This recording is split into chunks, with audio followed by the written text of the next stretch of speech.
Good morning students. आज का जो हमारा लेसन है वो है द मेलोडियस नाइटिंगेल। मतलब नाइटिंगेल मतलब बुलबुल, मेलोडियस मतलब सुरीली। ठीक है, तो स्टार्ट करते हैं इसको। The emperors palace was very beautiful. जो राजा का जो महल था बहुत सुंदर था। राजा का महल बहुत सुंदर था। It had a beautiful garden which was full of colorful and pleasant smiling flowers. इसमें राजा के महल में एक बहुत सुंदर सा गार्डन था। उसमें क्या थे? कलरफुल, रंग बिरंगे अच्छे अच्छे फूल थे। ठीक है। Beyond the garden there was a forest with huge trees and deep blue lakes. उस गार्डन के पीछे क्या था? एक वो था, फॉरेस्ट था, जंगल था जिसमें बड़े बड़े पेड़ थे और गहरी नीली झीलें थी। The forest went down to the sea which was a clear crystal blue. The forest went down to the sea, जो समुद्र था ना वो जाता था, कहाँ तक जाता था? जो जंगल था वो समुद्र तक जाता था। भाई इतना बड़ा जंगल था, और जो समुद्र था वो एकदम कैसा था? एकदम ट्रांसपेरेंट ब्लू था। मतलब आप बहुत ही प्यारा सुंदर सा झील थी वहाँ, बहुत सुंदर सा समुद्र था वो। Large ships sailed under the trees of the sloping forest. बड़े बड़े जो जहाज थे वो वन के बीच में से निकलते, जंगल के बीच में से निकला करते थे समुद्र में होकर। ठीक है।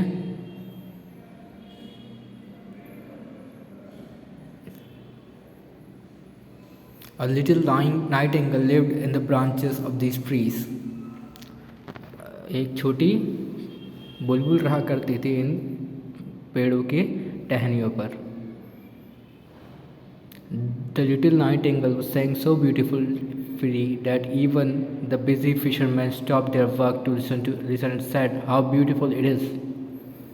वो जो इतना सुरीला गाती थी छोटी बुलबुल कि जो मछुआरे थे वो अपना काम रोक कर वो उसका गाना सुनने लग जाते थे और कहते थे ये कितनी खूबसूरत है।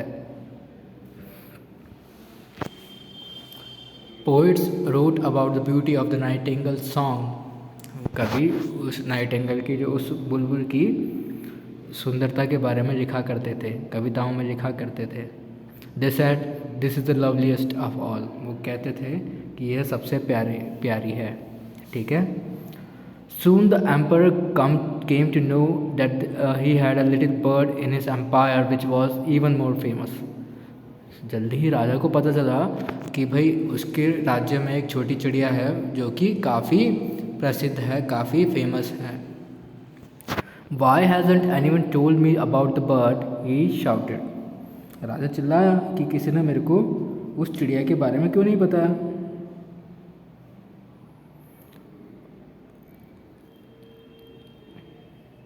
I'll cut off your heads if you don't immediately find me that bird whose song has captured so many hearts.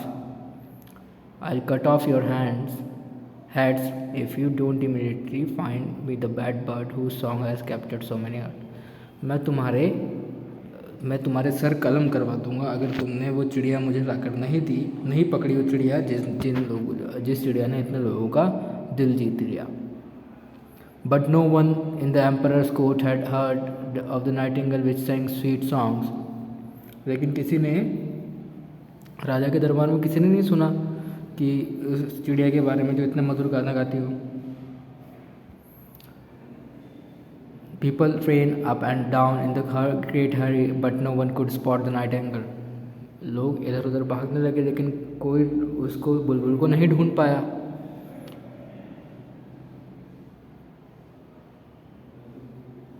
People ran up and down and in great hurry. The emperor said, "The nightingale must come before me this evening." राजा ने कहा कि जो वो है बुलबुल है आज मेरे सामने, आज रात तक मेरे सामने आ जानी चाहिए कैसे भी, ऐसा राजा ने कहा।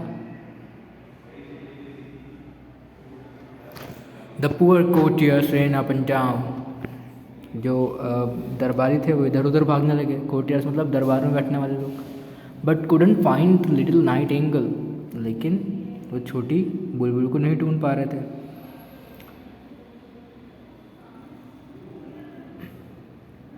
The lords and the ladies were also searching for the nightingale, जो लॉर्ड थे मतलब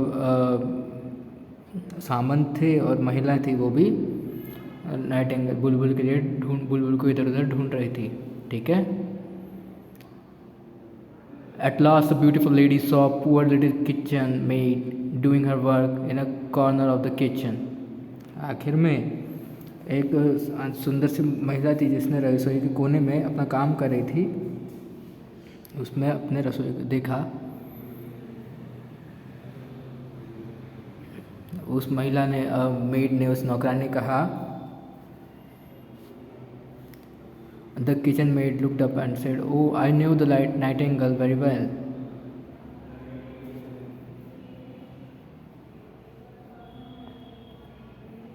Listen, girl, have you heard of such bird as nightingale? She asked. उसने महिला ने उसकी नौकरानी से कहा जो कि किचन में काम कर रही थी कि लड़की, तुमने उस बुलबुल के बारे में सुना है जो इतने मधुर गाने गाती है? उसने पूछा। The kitchen made looked up and said, "oh, I know the Nightingale very well." जो नौकरानी थी उसने कहा कि मैं उस बुलबुल को अच्छी तरह जानती हूँ। When I return from my work she sings for me every day. जब मैं अपने काम से घर जाती हूँ वो मेरे लिए हमेशा गाने गाती है, हर रोज़ गाने गाती है।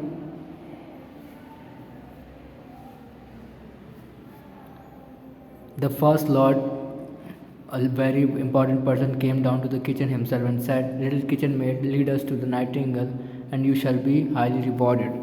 जो पहला सामंत था जो आया रसोई घर में आके बोला कि छोटी लड़की मुझे उस बुलबुल तक ले जाओ और तुमको बहुत ज़्यादा इनाम मिलेगा और मैं तुम्हें बहुत सारा इनाम दूंगा। And so they all march off to the forest in search of the nightingale. तो सब लोग फॉरेस्ट जंगल की तरफ बढ़ने लगे नाइटिंगेल को ढूंढने। On the way they heard a काव मूविंग, और रास्ते में उन्होंने देखा कि एक गाय की आवाज़ आ रही थी।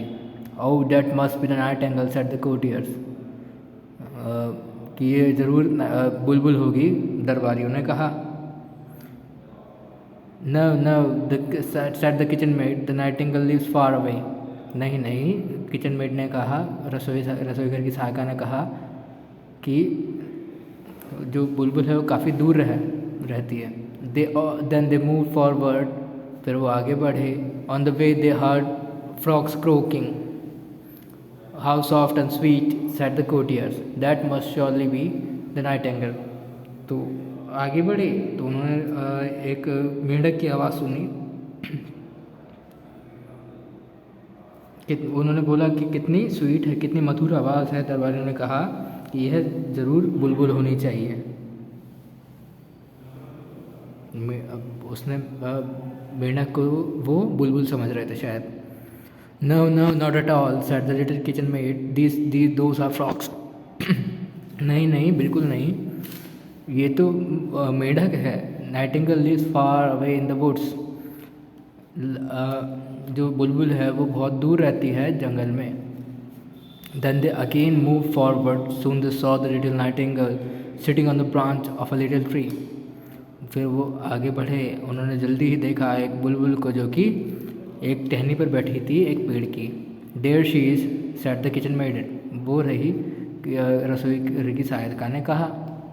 She is so small it looks very ordinary, why was such a fuss about this, कि ये बहुत छोटी है, कि बहुत छोटी है, बहुत साधारण सी लगती है, इसके ऊपर इसके लिए इतना हंगामा क्यों हो रहा है भाई। तो अब जो बाकी का लेसन है यहाँ पे ख़त्म करते हैं भाई कि दरबारियों ने जो बुलबुल है उसको ढूंढ लिया। ठीक है, अब आगे क्या होता है वो हम लोग कल पढ़ेंगे। ठीक है, आप लोग रीडिंग लगा लीजिएगा इस लेसन की। तो आगे मैं जब पढ़ाऊँगा तो आपको और अच्छे से समझ में आएगा। ठीक है, थैंक यू।